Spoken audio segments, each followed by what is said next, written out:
Howdy crew. So I'm going to be measuring the back of my F-150 Lariat and going to be using it as a reference for the F-350 Lariat for the welding rig. Let's get to it.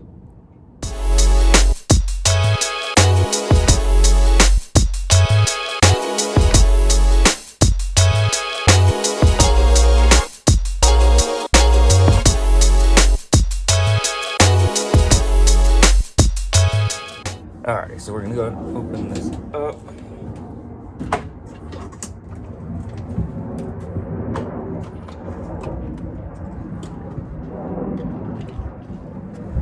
Alright, so main thing is measuring. We want to make sure that everything's going to fit in here. As you all have seen, I've made rough kind of outlines with loose alfalfa in the back, loose Bermuda, Timothy, whatever I'm giving my house at the moment. But what I decided to do is, instead of just grouping hay together and grasses, is to take an old comforter that my Great Danes have shredded and cut it into the shapes of what I'm wanting the layout to be. And some of y'all may say it's hokey, but it works. So if it works, it works. Now, just to put it in reference here, this truck is a 5.5 foot bed. The truck that we're ordering is going to be a 6 3/4 foot. Yeah, that's what it's going to be. So whatever it is, it's such amount length longer, and we want to make sure everything's going to fit. So obviously it's going to be, the measurement is 80 inches, which is going to be right here. Obviously 80 inches is different from the 66 to 67, and we have a helper. Come on, you gonna help? Come here. Good girl. He's Mama's. For y'all that don't know, this is Mama's, my putty cat. Come here.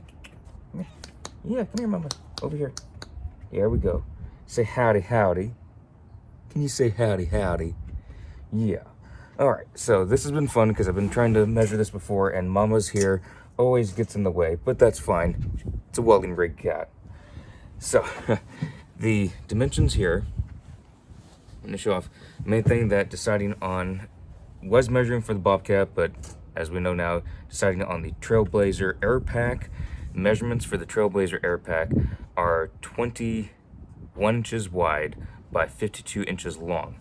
And so I laid that out with the Sharpie and actually made it a little bit bigger than that sizing, so I know everything's going to fit, and put it on here, and we're going to go ahead and lay it out. Now obviously it's going to extend a little bit further, so it's going to be going to this line right here. I would have the camera further backed up, but I don't want the area I live in shown because I do live in Los Angeles and it's a very recognizable area.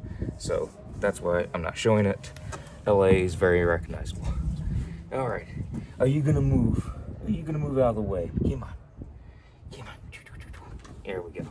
All right, so 80 inches and pull it to 80 mark. All right, so this is where I'm thinking the welding machine is going to go, right at the end towards the tailgate. Tailgate's going to come up pretty much right to it. It might be backed off to 79 inches from the back of the cab, or the beginning of the bed, if you will. Now, tanks. For the different gases, I have it measured out to about, what is it again? Been doing so many different measurements here. We'll go about 12 inches over measured. It's about 10-inch square inch tubing that I'm looking at on each side, over measured to 12. It kind of varies. I was trying to cut this and it is quilted, so scissors went a little bit everywhere, but about 11 to 12 inches on each. And mind you, it's supposed to be measuring 10 inches. So again, overkill. I want to make sure everything is going to fit. And these are longer because these are going to be holding the T tanks, the size T or the size K, whichever the long ones, the 5 foot tall ones, for both propylene and oxygen.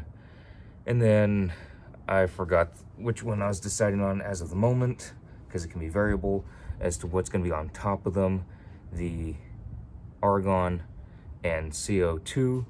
but they are going to be laying down because I don't want them standing up, so this way I have as much vision as possible going backwards, rear view mirror, all that good stuff.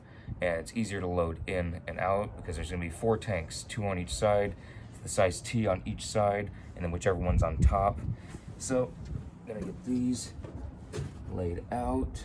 Hi, there's my mice. You gonna help with that? Very helpful putty cat. Yes, I know. All right, look out. Here we go. And same thing for this side.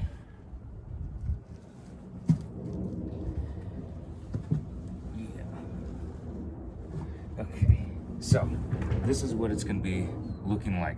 Now, yes, there is going to be a spot right here that is going to be empty. I'm going to be filling this up with different jacks, all kinds of stuff like that. Now, what I mean by jacks, what a lot of y'all may see as the pipe holders, they have the V on them. They're like a jack, you can screw them up and down, and they hold your stuff where it's supposed to be.